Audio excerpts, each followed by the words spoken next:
Saudara-saudara, kita maklum bahwa solat merupakan sarana yang paling efektif untuk mendekatkan manusia kepada Allah. Makin dekat manusia dengan Allah, makin tidak senang iblis dan setan. Karena itu segala macam cara mereka berusaha mengaduk-ngaduk solat kita. Dan sesungguhnya, jikalau kita mengerjakan solat, itu kan targetnya cuma dua. Pertama, agar solat kita itu sah. Yang kedua, agar solat kita itu qabul, yakni diterima oleh Allah. Kalau soal sah dan tidak, ukurannya gampang. Saya kalau ditanya orang, Pak, solat saya sah atau tidak? Saya bisa jawab. Saudara, solatnya syarat rukunnya cukup apa tidak? Cukup, sah. Itu kalau perkara sah. Tapi kalau sudah perkara qabul, Pak, solat saya diterima atau tidak oleh Allah? Ini saya tidak bisa jawab. Kenapa? Soal qabul mencakup masalah batin. Cuma ukuran logikanya, kalau syarat rukun cukup, insya Allah qabul. Saudara-saudara kaum muslimin rahimakumullah. Oleh karenanya, pada saat kita sholat, iblis, setan datang dari segala macam penjuru supaya kita kehilangan rasa khusyuk. Apalagi kalau kita jadi imam yang gerak kita, bacaan kita dilihat, didengar, disaksikan oleh orang banyak. Digodanya gerakan kita, dibolak-baliknya hati kita supaya di dalam sholat itu banyak yang kita ingat, hal-hal yang tidak ada hubungannya dengan sholat. Kadang-kadang belum sholat kita ribut nyari pulpen, nggak ketemu. Begitu takbir ingat pulpen di atas lemari. Mulai goncang lagi niat kita sholat. Kadang-kadang kalau hati tidak bisa dipermainkan, iblis berbisik lagi. Gerakan kita dalam sholat tidak mencerminkan kekhusyuan. Kalau gerak juga ternyata masih bisa khusyuk, bacaan kita dibuatnya kita seperti dikejar-kejar waktu.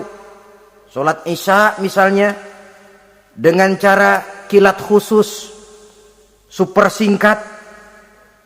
Saya katakan tadi, apalagi kalau kita jadi imam, iblis mudah mendatangkan penyakit riya. Karena mengimami orang banyak, lalu supaya dikira alim, dibuatlah sholatnya itu mantep-mantep. Surahnya dicari yang panjang-panjang, paling pendek sabihis sama wadduha. Tapi kalau sudah sholat sendirian, cukup inna a'toinakal kautsar sama kul huwallahu ahad. Kayaknya khusyuk bukan main. Kalau imam, bahasanya dipaseh-pasehin kayak orang 16 tahun di Mekah. Usolli fardhol maghribi salasa rakaatin. Saudara-saudara kaum muslimin yang berbahagia, oleh karena solat merupakan sarana yang paling efektif untuk mendekatkan diri dengan Allah, maka orang yang khusyuk di dalam solatnya merupakan musuh utama daripada iblis. Sekarang bagaimana bisa khusyuk caranya? Kalau khusyuk 100%, rasa-rasanya sulit. Untuk sampai ke arah sana orang memerlukan tahapan. Kepada Imam Ali karramallahu wajhah, baginda Nabi pernah memberikan satu tes. Ali, saya ya Rasul, kalau kau bisa sholat 2 rakaat saja dengan khusyuk, aku kasih hadiah sorban. Baik ya Rasul.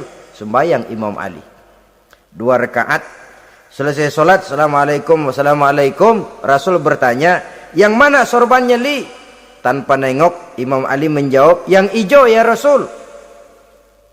Setelah menjawab yang hijau, Rasul berkata, kamu tidak khusyuk Li. Kenapa?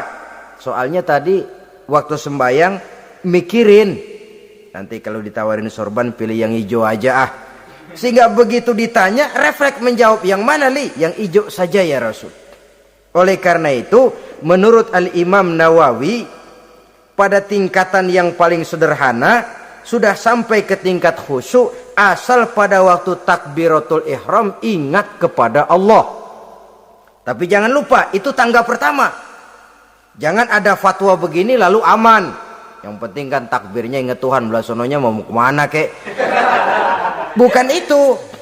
Itu pada tingkatan pertama sudah sah dipandang khusyuk solatnya orang awam, asal pada waktu takbiratul ihram dia ingat kepada Allah. Tetapi harus terus berusaha agar sepanjang solat dia ingat kepada Allah. Caranya bagaimana? Pertama, menanamkan diri bahwa pada saat kita sedang mengerjakan solat, yang lain tidak ada kecuali Allah.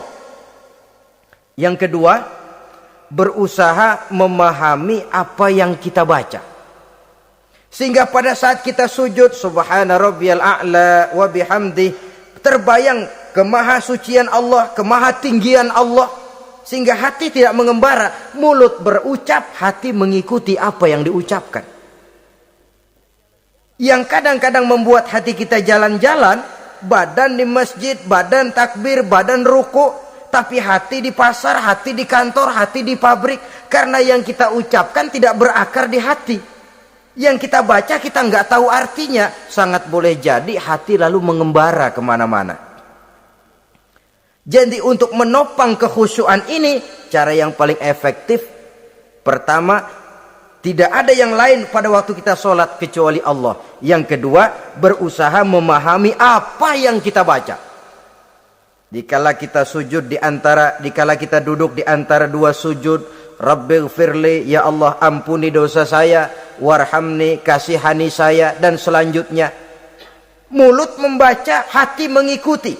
Dengan mengikuti, hati tidak terlalu mengembara, ada tempat dia kembali.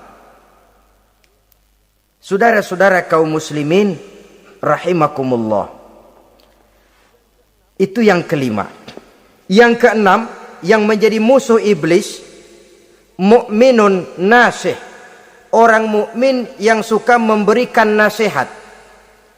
Orang mukmin yang suka memberikan petunjuk.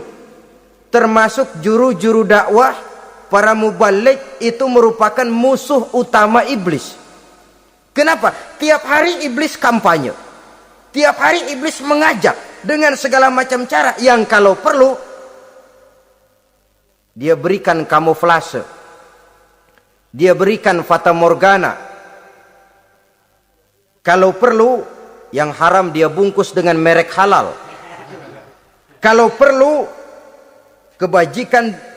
kejahatan dia bungkus dengan baju kebajikan.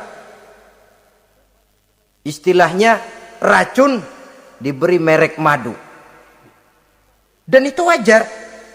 Cuma kita tentu harus punya filter, daya saring positif agar tidak salah pilih. Karena iblis ini pintar betul. Kalau kita khusyuk dalam sholat, dia tanamkan kepada kita misalnya seperti tadi itu. Sholatmu memang hebat, khusyuk. Di kampung ini tidak ada orang yang sholatnya seperti kamu. Tertanam itu dalam hati kita, timbul ujub. Akhirnya, iya, gue lihat-lihat di kampung sini kagak ada yang sembayangi kayak gua. Nah, sudah masuk iblis. Jadi dia pandai mengikuti gerak hati dan irama denyut jantung manusia ini. Kemana kecenderungan manusia, ke situ dia masuk. Pendeknya iblis itu ibarat tukang joget, dia ngerti bener irama kendang. Saudara-saudara kaum muslimin rahimakumullah. Termasuk juru-juru dakwah, para mubaligh, orang yang suka memberikan nasihat ini. Mereka memberikan filter kepada umat, kepada jamaah, jangan sampai salah pilih. Dan iblis menyesatkan kita supaya kita salah pilih. Satu contoh ringan. Kalau di depan saudara ada dua buah gelas, yang segelas isinya jamu, yang segelas sirup. Kira-kira saudara minum yang mana? Jamu. Jamu apa sirup? Jamu. Sirup apa jamu? Jamu. Orang yang pikirannya panjang, dia pasti minum jamu. Pahit memang, getir memang, tapi besok badan sehat, tenaga kuat, gairah kerja ada, kreativitas timbul, semangat menghadapi kehidupan tumbuh. Orang mukmin orang yang berpandangan jauh ke depan. Pandangannya panjang. Panjang kemana? Tidak cuma ke dunia, sampai juga dia memandang ke alam barzakh, ke akhirat. Sholat itu jamu, pahit. Ngaji, hadir di majelis taklim itu jamu, pahit. Sedekah, jamu, pahit. Mengeluarkan uang untuk kepentingan orang lain, enak aja minta sumbangan, datang-datang yang nyari peres keringat banding tulang gue, lu datang-datang mau minta. Yang enak ngumpulin harta lalu bakhil bin pelit alias medit. Itu jamu. Saudara hadirin yang saya muliakan, sedekah jamu pahit. Puasa jamu pahit. Jihad jamu pahit. Tapi nanti begitu kita meninggalkan dunia, masuk ke alam barzakh, apalagi pindah ke akhirat, baru terasa, aduh, nikmatnya dulu kemarin itu minum jamu, sekarang badan sehat, tenaga kuat, kerja semangat. Nikmatnya dulu saya waktu di dunia sholat, rajin ngaji, suka sodako, suka menolong orang. Sekarang terasa manfaatnya. Begitu saya berada di alam barzakh, apalagi sudah dibangkitkan di padang mahsyar di akhirat nanti, terasa seluruh kebajikan yang saya kerjakan. Nah, orang yang berpikir jangka pendek cuma ngelihat yang ada di depan hidungnya saja. Ngapain minum jamu getir, sirup nih, manis. Dia minum, dia ambil sirup, minum, manis memang pada waktu minum, tapi besok bibir jontor. Meninggalkan perintah Allah, sirup itu manis. Tidak sholat, manis. Tidak bayar zakat, sirup, manis. Tidak mau puasa, sirup, manis. Manis sekarang. Tapi nanti besok begitu masuk ke alam barzakh, begitu dibangkitkan di padang mahsyar di akhirat nanti, merintih kita menahan penyesalan yang sudah tidak ada artinya lagi. Sampai-sampai penduduk mahsyar itu ada yang berkata, diceritakan dalam Quran, ya laitani kuntu turaba. Wahai celaka, kenapa kita nggak jadi tanah saja? Menyesali kejadiannya. Andai kata mereka bisa kembali ke hidup di dunia lagi, mereka akan minta kejadian yang kedua untuk berbuat baik. Tapi tentu sudah penyesalan yang tidak ada gunanya lagi. Maka saudara-saudara, emang cuman jalan duluan kecebur di sumur yang nyesel duluan. Ada orang jalan, yang paling depan kecebur di sumur, itu tuh gue nyesel duluan katanya. Nyesel duluan. Yang lain mesti nyeselnya belakangan. Saudara hadirin yang saya muliakan, nah, orang yang suka memberikan nasihat kepada orang lain dimusuhi iblis. Kenapa? Tentu nasihat yang membawa kebaikan. Iblis nggak senang betul itu. Kita nasihatin teman, udah berhenti dah, jangan pada mabok lagi. Iblis gergetan bener. Ini orang dilarang lagi. Kita nasihati teman, udah jangan masang-masang lagi dah, nggak bakalan kena, dikebohongin. Nggak ada orang jadi kaya masang judi, bangkrut malah loh. Ini kan termasuk tipu daya iblis, judi dinamain sumbangan. Itu sama saja itu, madu, racun mereknya madu. Judi dinamain sumbangan. Kalau Kang Beca pada nyumbang. Kayak orang kaya lagunya.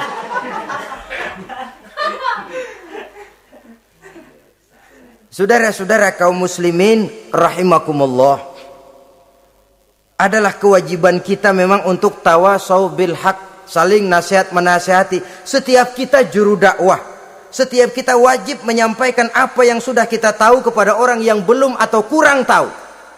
Saudara yang bisa bismillah wajib mendakwahkan bismillah itu kepada orang yang belum tahu bismillah. Saudara bisa Fatihah harus menyampaikan itu kepada orang yang belum bisa Fatihah. Persetan dengan orang lain. Apalagi yang cuma kerjanya ngeritik saja, lu baru bisa Fatihah doang udah ngajar. Biar aja yang diajarin gak bisa Fatihah kok. Apa masalahnya pemerataan di bidang keilmuan? Sebab memang biasa penonton itu selalu lebih pandai menilai, kayaknya lebih pintar dari yang main. Sama saja orang nonton bola ngomel melulu, padahal dia sendiri belum tentu bisa main. Dengerin orang pidato pun begitu. Monten bisa. Wah, kalau dia yang pidato 1 jam kayak semenit. Tapi kalau si Ano tuh kita udah pegel belum juga mau berhenti. Monten bisa. Coba dia suruh pidato udah 1/4 jam masih ama ba'du. Apa mau dibilang ama ba'du?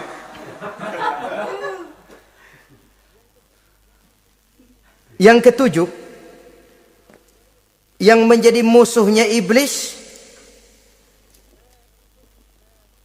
taibun sabitun ala taubatihi, orang yang bertaubat dan tetap di atas taubatnya. Secara jujur, tidak ada manusia yang tidak punya salah. Dan orang yang baik memang bukan orang yang tidak punya salah. Karena tidak ada orang yang tidak punya salah. Orang yang baik adalah orang yang apabila melakukan kesalahan dia segera sadar, dijadikannya itu sebagai pelajaran untuk tidak diulanginya lagi pada masa yang akan datang. Biasanya kita menghakimi orang pintar, kita nggak merasa bahwa kita juga punya kesalahan. Kalau kita ngelihat maling ayam kita teriak, padahal kita nyolong kambing. Lebih besar dari si maling ayam, merasa diri lebih benar dari yang lain, padahal kita lebih kotor dan lebih jelek. Hilang sifat introspeksinya. Yang kita musuhi, yang kita caci maki, tahu-tahu kita sendiri yang melakukannya. Saudara-saudara kaum muslimin, orang yang bertaubat dan tetap dalam taubatnya stabil, itu musuh iblis. Apa ada orang yang taubatnya nggak tetap? Ada. Yang istilah kita taubat sambal namanya. Kalau dia makan sambal kepedesan, taubat makan sambal. Besok mau makan kagak ada sambal, ngomel. Mana sambal? Kemarin udah taubat, sekarang mana sambal? Ini taubat yang namanya taubat sambal. Istighfar, habis istighfar nyolong lagi, istighfar lagi, besok nyolong lagi, istighfar lagi. Itu taubat yang tidak tetap namanya. Allah Maha Pengasih dan Penyayang dengan segala kebesarannya. Ia akan memaafkan segala perbuatan yang bersifat salah dari hamba-hambanya. Cuma manusia kadang-kadang yang tidak mau memaafkan dirinya sendiri. Amat dungu manusia macam ini, membiarkan dirinya hanyut berlarut dalam lembah dosa, sementara dia diberikan umur tidak digunakannya untuk bertaubat. Innallaha yaqbalu taubatal abdi ma lam yugharghir. Allah senantiasa akan menerima taubat seorang hamba sepanjang nafasnya belum sampai di tenggorokan.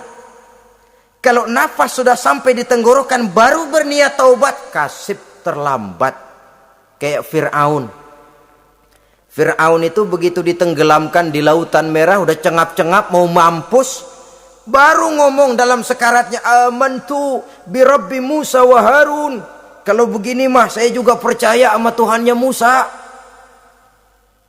Udah sekarat baru mau taubat, malaikat maut gemes banget, dilelepin mati.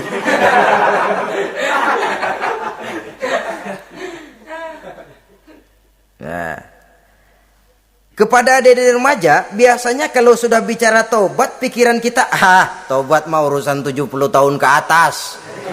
Kita masih lama ini. Sebenarnya tidak. Masalah taubat adalah masalah salah dan dosa. Masalah salah dan dosa adalah masalah manusia. Sejak dia akil balik sampai ajal datang merenggut nyawa. Hidup ini tidak selalu berjalan mulus. Hidup ini tidak selalu berjalan di atas kertas putih. Kadang kita tersilap, kadang kita tersalah. Kadang situasi dan kondisi menyebabkan kita berbuat lain dari yang seharusnya. Itu kehidupan. Silih berganti. Oleh karenanya pesan Nabi, wa'at bi'i sayyi'atal hasanah. Perbuatan salah ikuti dengan kebajikan. Dosa iringi dengan taubat. Jangan nunggu. Saya untuk taubat takut nanti bikin lagi. Nah, ini namanya punya harapan mau bikin lagi. Nanti aja dah kalau tua-tuaan. Saudara, kalau dosa itu ditumpuk, itu sama saja kotoran yang menodai hati. Kalau kotoran nggak rajin kita bersihin, dia akan berkarat. Dan kalau sudah berkarat, sudah sulit untuk dibersihkan. Itu makna ungkapan Imamul Ghazali, hati manusia sebening kaca. Lapisan dosa yang dia kerjakan adalah debu yang menutupi jernihnya kaca. Orang yang bersih dari dosa, dekat dengan Allah, hatinya jernih seperti kaca. Dari hati yang jernih, radarnya kontak kepada Allah. Sinyalnya nyambung channelnya itu. Getarannya hebat. Wajar kalau lalu dia bisa tahu apa yang besok akan terjadi. Diberitahu oleh Allah. Yang namanya ilmu laduni itu. Ilmu yang ditransfer langsung oleh Allah. Karena kebersihan hatinya. Mana ada orang nggak belajar bisa pinter. Iya, kalau hatinya butek emang nggak ada. Tapi kalau Allah mau berberangkat dari hati yang bersih, yang kontaknya nyambung kepada Allah, hati itu seperti kaca, kata Imam Ghazali. Dosa yang kita lakukan adalah debu. Kalau debu sedikit datang kita lap, datang lagi kita bersihin, datang lagi kita bersihin, insya Allah nggak sampai jadi noda di atas kaca itu. Tapi kalau nunggu debu itu sampai bertumpuk, besok aja ngelapnya dah, besok aja ngebersihinnya, bertumpuk dia, sulit membersihkannya. Walaupun kena, nodanya tentu tertinggal di atas kaca itu.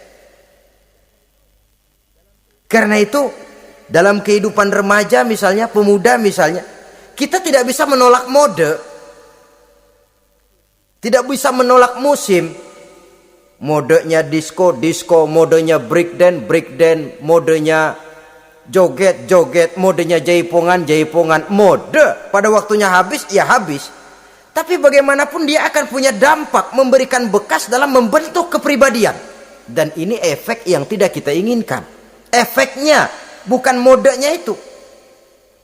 Jadi oleh karenanya saudara-saudara, masalah taubat bukan masalah 70 tahun ke atas, tapi masalah manusia sejak dia akil balik sampai ajal datang merenggut nyawa.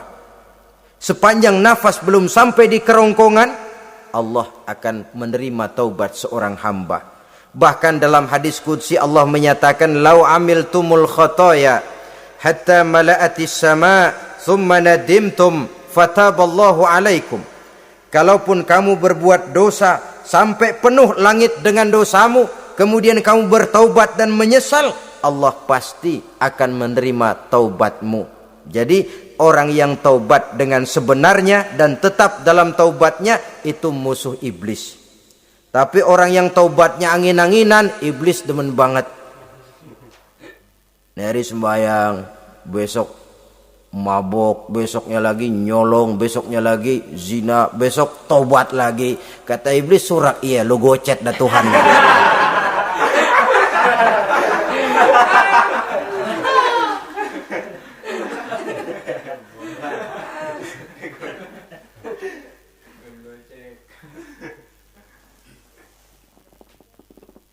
Selanjutnya yang ke-8, musuh iblis, musuh setan, mukminun yudawi mu'alat taharah. Orang mukmin yang membiasakan diri selalu dalam keadaan bersuci. Baik dari hadas kecil, lebih-lebih dari hadas besar. Wudu utamanya memang untuk sholat. Tapi membiasakan wudu dalam kehidupan sangat baik sekali. Mau ke kantor, wudu dulu. Mau ke pasar, wudu dulu. Mau ngajar, wudu dulu. Apa sebabnya? Karena dalam keadaan suci, orang ada sikap memelihara kesuciannya. Kalau kita naik PPD pagi-pagi gelantungan, kalau punya wudu, hati-hati, kesenggol perempuan juga sayang sama wudu. Tapi kalau nggak punya wudu, jangan kesenggol, kita nyeruduk. Ada semacam sikap apik di dalam kehidupan ini. Karena itu biasakan wudu. Untuk menjaga kebersihan diri, kebersihan zahir, kebersihan batin, belum lagi kemanfaatan di akhirat. Sebab kata Nabi, "Inna ummati ya'tuna yaumal qiyamah ghurran muhajjalin min asaril wudu. Umatku di akhirat nanti akan datang menghadap Allah dengan muka berseri-seri, bersinar-sinar dari sebab sering wudu. Sehingga tidak usah mengaku pun Rasul akan memanggil karena muka yang sering tersentuh air wudu ini. Mu'minun yudawimu alat toharoh. Orang mukmin yang selalu membiasakan diri berada dalam keadaan suci, berwudu. Kita lihat ajaran wudu ya. Dari sejak bacaan-bacaannya saja itu sudah membawa manfaat. Lalu dari segi bahwa kita manusia sering tersilap melakukan dosa-dosa kecil. Dosa-dosa kecil itu oleh air wudhu dia rontok. Tangan kita suka colak-colek pada saat membasuh dua tangan. Allahumma inni as'alukal yumna wal barakah wa a'udzubika minasyu'mi wal halakah. Dosa yang ada di tangan itu rontok. Mata kita suka pelatat-pelotot, nggak karu-karuan pada saat membasuh muka. Nawaitu raf'al hadasil asghar. Dosa yang ada di mata rontok dari segi pembersihan batin. Belum lagi dari segi pembersihan zahir. Sehari semalam kalau 5 kali saja kita terkena air wudhu, itu sudah menjaga kesehatan dan kebersihan. Saudara-saudara kaum muslimin rahimakumullah. Yang kesembilan, orang yang menjadi musuh iblis yaitu mutawarra'un anil haram. Orang yang memelihara diri dari yang diharamkan oleh Allah. Terpelihara dirinya, terpelihara yang dimakannya, yang diminumnya dari jenis-jenis yang haram, baik sedikit maupun banyak. Jangan cuma teriak haram waktu sedikit, tapi giliran banyak halal. Sama saja orang dikasih tahu, itu ada cerita anak-anak, Pak Haji punya anak main judi, dikasih tahu, Pak, anak bapak main judi, astagfirullah katanya. Tapi menang Pak, alhamdulillah.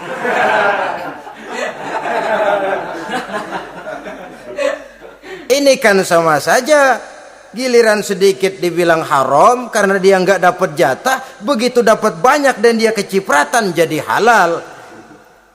Yang sedikit haram, banyaknya pun juga haram. Yang banyaknya haram, sedikitnya juga haram. Ada orang bilang minuman keras kalau nggak mabokkan nggak haram. Yang memabokkan banyaknya, sedikitnya tetap saja haram. Ma askaro kasiruhu faqaliluhu haramun. Apa yang banyak menyebabkan jadi mabuk, sedikitnya pun juga haram. Saudara-saudara kaum muslimin, yang ke-10 yang terakhir, musuh daripada iblis ialah mukminun rahimun. Orang mukmin yang berhati pengasih. Orang mukmin yang suka menyambung silaturahmi. Orang mukmin yang tidak suka bertengkar. Orang mukmin yang tidak suka marah-marahan. Kalaupun terpaksa marah, tidak lebih daripada 3 hari.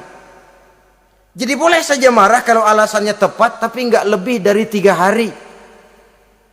Kalau perlu bikin perjanjian, kita marah ya 3 hari. Itu limit. Tidak halal kata Nabi bagi seorang muslim menjauhi saudaranya lebih dari 3 hari. Tidak halal itu artinya haram. Kita ini kadang-kadang kalau sudah marahan sama tetangga kah, sama teman kah, kadang-kadang suka berlaku perpanjangan waktu. Tidak cukup perpanjangan waktu, ditambah lagi perpanjangan generasi. Enggak cukup kita yang marah, orang lain kita sundut-sundut supaya ngikut marah lagi. Marah pakai ngundang. Kayak mafia lagunya, udah dia marah, orang lain lagi disuruh marah. Saudara hadirin yang saya muliakan, mukmin yang punya sifat belas kasih, berhati jernih, itu musuh utama dari iblis. Tapi mukmin yang suka marah-marahan, tukang hasut dan tukang bakar, itu teman-teman iblis. Oleh karena itu, mudah-mudahan kita semua menjadi musuh iblis. Dan jangan menjadi musuh iblis. Jangan menjadi teman iblis. Sebab iblis sudah kadang memproklamirkan permusuhan. Sekali dia musuh kita, selamanya dia akan tetap menjadi musuh kita. Berusahalah untuk menjadi musuh iblis, dan jangan sekali-kali toleransi. Jangan berusaha menjadi teman iblis. Inilah yang kita bicarakan pada pertemuan ini. Mudah-mudahan ada manfaatnya. Terima kasih atas segala perhatian. Mohon maaf atas segala kekurangan. Wassalamualaikum warahmatullahi wabarakatuh. Waalaikumsalam.